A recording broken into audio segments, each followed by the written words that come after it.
घरबाट ट्युसन जान्छु भनेर बाआमालाई छल्ने अनि तिमीहरू यहाँ आएर गुर्ता खेल्ने गुलेली खेल्ने चरा मारे।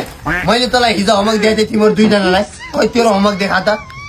सर होमवर्क घरमै छुट्यो, हिजो राति गरेको थिएँ, घरमै छ। घरमै छुट्यो जे पनि घरमै छुट्छ। अनि तिमीहरूले खेल्ने गुलेली घरमा छुट्दैन। त्यो होमवर्क दिइसकेपछि जहिले पनि बिर्सिने, यही बिर्सिने बाल यहाँ आइज त।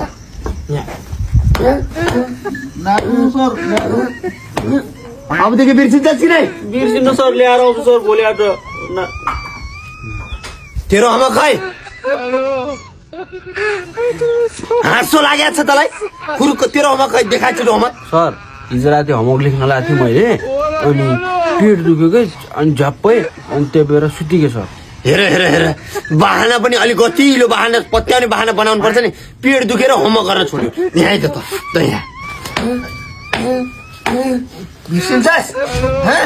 पेट दुख्यो त साले कुकुर त झन् जिन्दगीमा काम लाग्दैनस्। यसलाई पनि बिगारिस् तैँले। त जिन्दगीमा काम लागिस् भने मलाई मेरा मुखमा थुक्दिनु।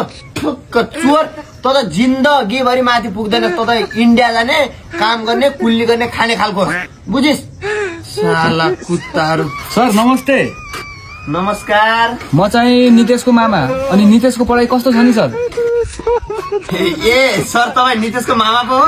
ठिक छ, बाबुको पढाइ एकदम राम्रो छ। बाबु धेरै मेहनती छन्, एकदम लगनशील छन्। तर अलिकति मेहनत गरे भने आहा, बाबुले त बबालै बल बच्चाले क्लासमा फर्स्ट आइदिन्छन् नि। होम ट्युसनले गर्दाखेरि धेरै प्रभाव पारेछ। ए अनि अर्को बाबुको नि?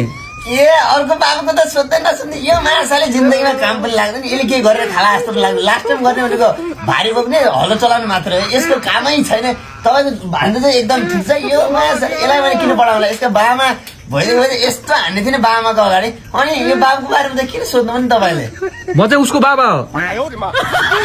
ए दुइटै मेहनत छन् नि सर, बाबुहरू दुइटै मेहनत छन्।